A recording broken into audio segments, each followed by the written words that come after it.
Bienvenue sur Africa 24 dans cette nouvelle édition du QG Week-end. Voici les titres de l'actualité. Le programme d'action du gouvernement béninois pour le quinquennat a été dévoilé ce vendredi 16 décembre. Un document très attendu qui retrace la feuille de route du gouvernement pour les 5 prochaines années. Parmi les grands chantiers, la transformation structurelle de l'économie. Claudine Mounari, candidate malheureuse à la présidentielle du 20 mars 2016, est nommée à la tête de la fédération Frocad IDC, CJ3M, plateforme de l'opposition en République du Congo. Et au Cameroun, la grève des enseignants anglophones se poursuit. Ces derniers protestent contre la dominance de leurs homologues francophones dans l'éducation nationale. Au Bénin, le plan d'action pour le quinquennat 2017-2021 est dévoilé. Ce programme, c'est 45 projets phares dans les secteurs clés de l'économie. C'est un reportage de Lefti Ounou, notre correspondant au Bénin.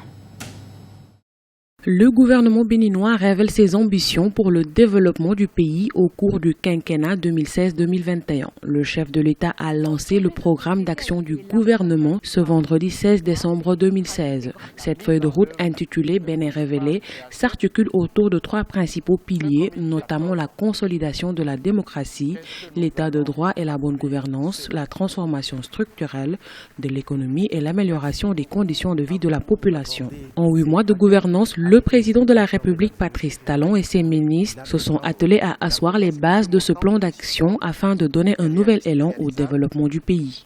Depuis mon élection, mon équipe et moi-même avons travaillé sans relâche avec un seul objectif: relancer très vite et très fort le développement de notre pays sur tous les plans. Je confirme que mon mandat sera celui d'une relance dynamique, d'une relance dont les effets se feront sentir dans 5, 10, 15 ans, voire au-delà. Ce programme d'action du gouvernement est un condensé de réformes, d'investissements massifs, des projets phares et sectoriels. La transformation structurelle de l'économie contient 3 axes stratégiques dont l'assainissement du cadre macroéconomique et le maintien de la stabilité, l'amélioration de la croissance économique et celle des performances de l'éducation. Ce que nous avons planifié, organisé, minutieusement défini, sera mis en œuvre sans relâche, parce que nous l'avons fait avec réalisme. Nous avons identifié les sources de financement, nous les avons évaluées et nous avons noté, enregistré et mis en œuvre déjà ce que nous sommes capables de faire. Plus de 77 réformes seront mises en branle au cours du quinquennat du président de la République dans tous les secteurs de développement. Près de 500 000 emplois seront créés pour régler la question du chômage des jeunes. Un programme de construction de 20 000 logements sera aussi engagé dès 2017 à raison de 5 000 logements par an. La mise en œuvre de ce PAG 2017-2021 nécessite la mobilisation de plus de 9 000 milliards de francs CFA. Rappelons que le budget de l'État exercice 2017, estimé à 2010 milliards de francs CFA, a déjà été voté par les députés de la 7e législature. L'ancien chef de l'État malien Amadou Toumani Touré est désormais libre. Il était en exil au Sénégal depuis 2012. Les députés maliens ont adopté vendredi 16 décembre à 104 voix pour, 5 contre. Une résolution qui met fin aux charges retenues contre lui. L'ancien président était poursuivi pour haute trahison. En République du Congo, l'opposante Claudine Mounari a été élue présidente de la fédération Frocad IDC, CJ3M. C'était à l'issue d'une convention de 3 jours reconstituée et conduire une opposition disparate. Voilà désormais la mission délicate de cette ancienne candidate à la dernière élection présidentielle. Reportage de notre correspondant au Congo, Jacques Amboka.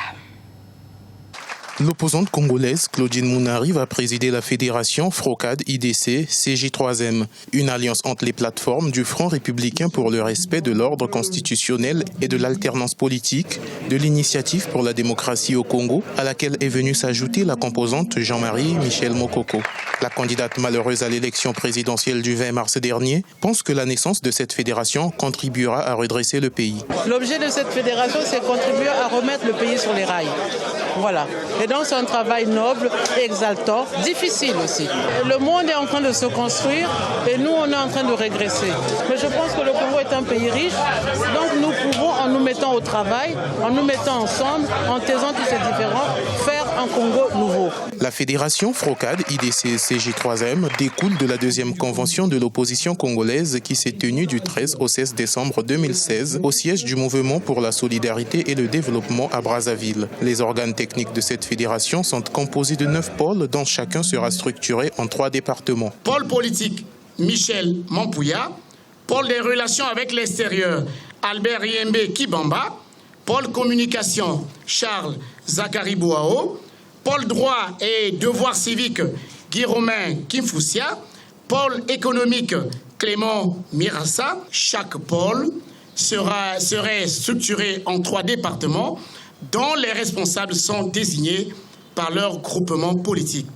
La feuille de route qui régira le fonctionnement de cette fédération sera mise en place progressivement. Les membres de l'opposition congolaise n'ont pas évoqué leur éventuelle participation ou non aux prochaines élections législatives qui auront lieu en 2017. Mais ils tiennent à une révision de la gouvernance électorale pour un scrutin transparent. C'était donc un reportage de Deva Panzou, notre correspondant en République du Congo. Aux Comores, l'économie entre dans une meilleure conjoncture selon les indicateurs, notamment ceux du Fonds monétaire international. L'institution se veut optimiste sur la croissance. Celle-ci continue de souffrir de la crise énergétique, mais elle devrait se redresser au cours des prochains mois. Corinne Comdem. L'île des Comores amorce son retour vers la croissance économique. Selon le Fonds monétaire international, la croissance économique de l'archipel devrait se redresser à 2% et les recettes fiscales devraient également passer à 12% du PIB d'ici la fin de l'année 2016. Une information encourageante qui atteste des réformes mises en place par le président Azali Assoumani depuis sa victoire au scrutin présidentiel d'avril 2016. Le cycle qu'on a mis en place, la conviction des opérateurs économiques pour venir avec les ressources qu'on a aux Comores. Et là, on est vraiment optimiste qu'on peut créer des emplois. Bon, c'est pas comme ça, mais on va créer des emplois. Et là, on va renforcer la formation aussi professionnelle, de façon à ce que les gens aient une formation une fois quittés l'école, ils aient de l'emploi. C'est un travail qu'on va faire et je suis serein et je pense qu'on va aller de l'avant et les mesures qu'on a prises et les objectifs qu'on s'est fixés, je pense qu'on va aller de l'avant. En effet, l'institution de Bretton Woods soulignait au début de l'année 2016 que la croissance des Comores dépendrait fortement de 2 facteurs, le climat politique et la résolution de la crise énergétique. En 2015, la crise énergétique a restreint la croissance économique de l'archipel sous la barre des 1%. Sur ce dernier plan, on observe une amélioration grâce à l'assistance technique et un financement de 4 millions d'euros que la Chine a fourni au secteur énergétique comorien. Ça a toujours été le problème énergétique qui pesait lourd sur les petites entreprises et les grandes entreprises qui voulaient venir s'installer ici. Tout ce qui s'était passé par rapport au retard enregistré, c'était dû à la crise énergétique. Maintenant, le gouvernement s'est mobilisé pour résoudre ce problème en signant un contrat ou en achetant des groupes électrogènes, qui est une solution à court terme, mais quand même, ça va résoudre à un moment la crise énergétique qui était devenue endémique et qui a déstabilisé un pan énorme de l'économie locale. En matière d'environnement des affaires, les Comores ont gagné 5 places au classement de l'édition 2016 de Doing Business, le rapport annuel de la Banque mondiale sur le climat des affaires. Cependant, l'archipel fait encore face à des obstacles majeurs, comme l'absence d'infrastructures adaptées et une économie faiblement diversifiée. Il faudra désormais prendre en compte le rejet de la loi de finances 2017, exprimé par les députés de la majorité au pouvoir. Une épidémie de peste a été signalée dans le sud-est de Madagascar. Les autorités recensent 27 cas, dont une dizaine graves dans le district de Befotaka, toujours au sud-est du pays. Depuis 1960, aucun cas de peste n'avait été signalé dans ce district. Le ministère de la Santé indique que le nombre de cas pourrait augmenter dans les prochains jours. Les anglophones du Cameroun, qui représentent environ 20% de la population, s'estiment marginalisés. Ils dénoncent l'hégémonie du français. Plusieurs mouvements de grève ont été lancés, à l'instar de celui des enseignants qui dure depuis plusieurs semaines dans les régions anglophones du pays. Reportage notre correspondant Chérif Ousmane Mbardonka.